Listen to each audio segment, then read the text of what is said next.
275번 상속과 사실상 점유.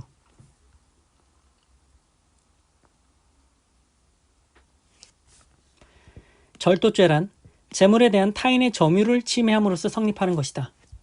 여기서 점유라고 하면 현실적으로 어떠한 재물을 지배하는 순수한 사실상의 관계를 말하는 것으로서 민법성의 점유와 반드시 일치하는 것이 아니다. 물론 이런 현실적 지배라고 하여도 점유자가 반드시 직접 소지하거나 항상 감수해야 한다는 것은 아니고 여러 사정 등을 종합하여 사회 통념에 비추어 결정되어야 한다.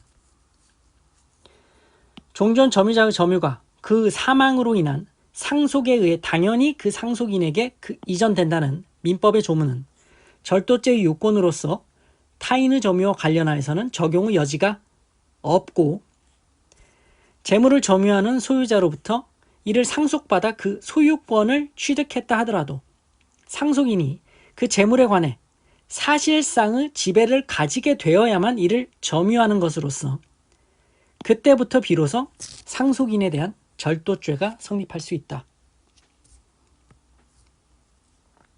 피고인이 공소의 1과 내연 관계에 있어 그 사망 전부터 이 사건 아파트에서 공소의 1과 함께 거주한 사실, 공소의 1이 그 전초 공소의 5와의 사이에 얻은 자식인 공소의 3, 공소의 4는 이 사건 아파트에서 전혀 거주한 일이 없고 공소의 5와 같이 다른 곳에서 거주 생활해 왔으나 공소의 1의 사망으로 이 사건 아파트 등의 소유권을 상속했다. 공소의 3 및 4가 공소의 1이 사망한 후 피고인이 이 사건 아파트로부터 이 사건 가방을 가지고 가기까지 그들의 소유권 등에 기해 이 사건 아파트 또는 그곳에 있던 이 사건 가방의 인도 등을 요구한 일이 전혀 없다. 다만 공소의 1의 형인 공소의 6이 피고인에게 이 사건 아파트의 문을 열어달라고 요구했다가 거부당하자 이 사건 아파트 현관문의 열쇠를 교체했다. 피고인이 이 사건 아파트에서 이 사건 가방을 들고 나올 때 공소의 3, 공소의 4가 이 사건 아파트에 있던 이 사건 가방을 사실상 지배하여 이를 점유하고 있었다고 볼 수 없다. 그렇다면 피고인이 이 사건 가방을 가지고 간 행위가 공소의 3 등의 이 사건 가방에 대한 점유를 침해하여 절도죄를 구성한다고 할 수 없다.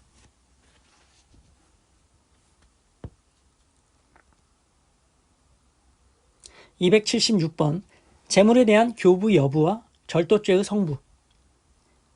피고인이 피해자 경영의 금방에서 마치 귀금속을 구입할 것처럼 가장하여 피해자로부터 순금 목걸이 등을 건네받은 다음 화장실에 갔다 오겠다는 핑계를 대고 도주한 것이라면 위 순금 목걸이 등은 도주하기 전까지 아직 피해자의 점유하에 있었다.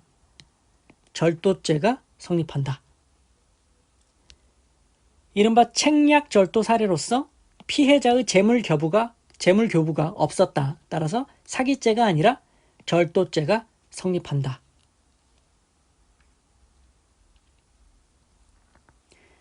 (277번) 주거침입 절도죄의 실행의 착수 시기. 18시 30분경 무렵, 즉 야간이 아닌 주간에 절도의 목적으로 다른 사람의 주거에 침입하여 절취할 재물에 물색 행위를 시작하는 등 그에 대한 사실상의 지배를 침해하는 데 밀접한 행위를 개시하면 절도죄의 실행에 착수한 것으로 보아야 한다. 피고인은 범행 당일 피해자가 빨래를 거두러 옥상으로 올라간 사이에 피해자의 다세대 주택에 절취할 재물을 찾으려고 신발을 신은 채 거실을 통하여 안방으로 들어가 여기저기를 둘러보고는 절취할 재물을 찾지 못하고 다시 거실로 나와서 두리번거리고 있다가 피해자가 현관문을 통하여 거실로 들어가다가 마주치게 되었다. 즉 피고인이 방 안까지 들어갔다가 절취한 재물을 찾지 못하고 거실로 돌아 나온 경우라면 피고인이 절도 목적으로 침입한 이상 물색 행위를 하는 등 재물에 대한 피해자의 사실상의 지배를 침해하는 데 밀접한 행위를 하였던 것으로 보아야 한다.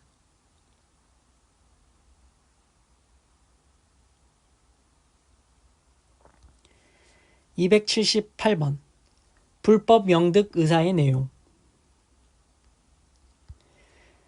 절도죄의 성립에 필요한 불법 영득의 의사라 함은 권리자를 배제하고 타인의 물건을 자기의 소유물과 같이 이용, 처분할 의사를 말한다.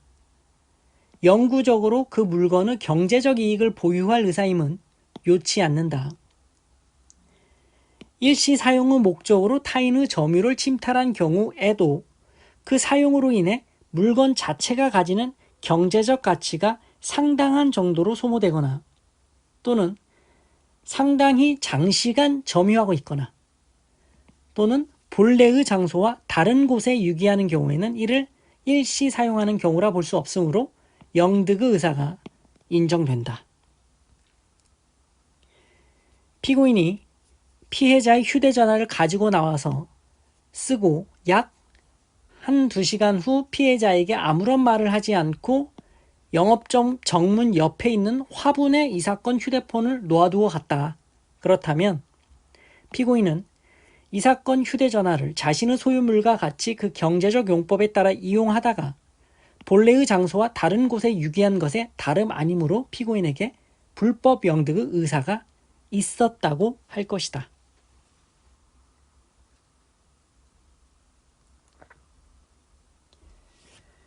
(279번) 예금 통장의 절도. 타인의 재물을 점유자의 승낙 없이 무단 사용하는 경우에 있어서 그 사용으로 인해 재물 자체가 가지는 경제적 가치가 상당한 정도로 소모되거나 또는 그 사용 후 재물을 본래의 장소가 아닌 다른 곳에 버리거나 곧 반환하지 아니하고 장시간 점유하고 있었다면 그 소유권 또는 이에 준하는 본권을 침해할 의사가 있다고 보아 불법 영득의 의사를 인정할 수 있다.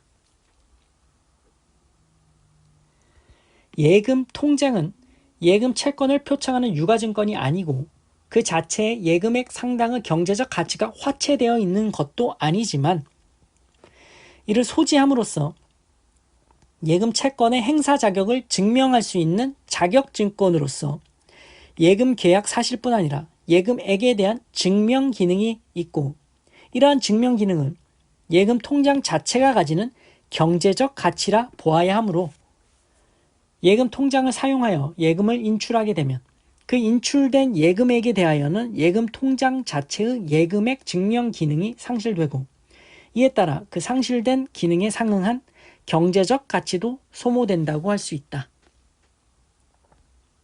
그렇다면 타인의 예금 통장을 무단 사용하여 예금을 인출한 후 바로 예금 통장을 반환했다 하더라도 그 사용으로 인한 경제적 가치의 소모가 무시할 수 있을 정도로 경미한 경우가 아닌 이상 예금 통장 자체가 가지는 예금액 증명 기능의 경제적 가치에 대한 불법 영득의 의사를 인정할 수 있으므로 절도죄가 성립한다. 신용카드와 달리 예금 통장의 경우에는 사용하고 이를 제자리에 반환하더라도 절도죄가 성립된다.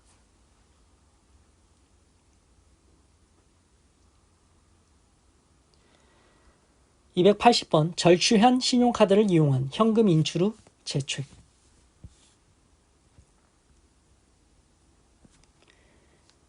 피고인은 피해자 공소에 의해 몰래 가져간 피해자의 국민카드를 그곳 현금 지급기에 넣어 피해자의 국민은행 통장에 입금되어 있는 500만 원을 피고인 명의의 우리은행 통장으로 이체시켜 이를 인출하는 방법으로 가져갔다.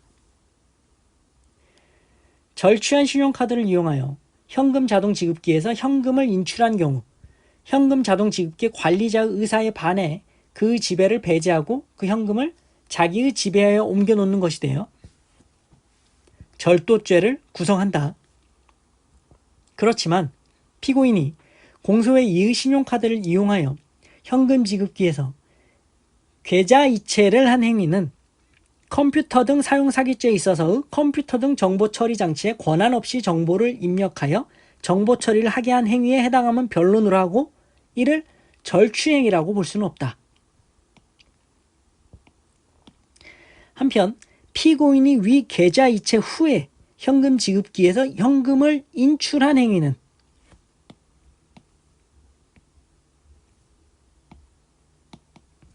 자신의 신용카드나 현금카드를 이용한 것이어서 이러한 현금 인출이 현금 지급기 관리자의 의사에 반한다 볼 수 없으므로 절취 행위에 해당하지 않는다. 즉 절도죄를 구성하지 않는다고 보아야 한다.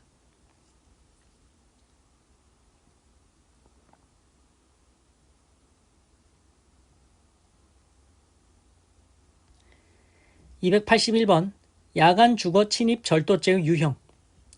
주간에 사람의 주거 등에 침입하여 야간에 타인의 재물을 절취한 행위를 형법 330조의 야간 주거 침입 절도죄로 처벌할 수 있는가?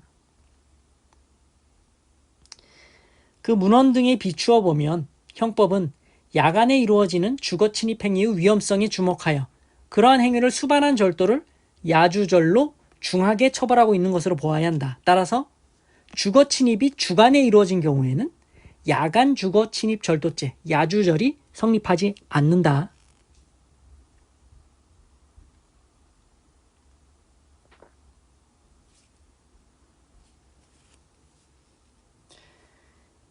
지금까지 절도죄에 관한 표준 판례를 살펴보셨습니다. 고생하셨습니다.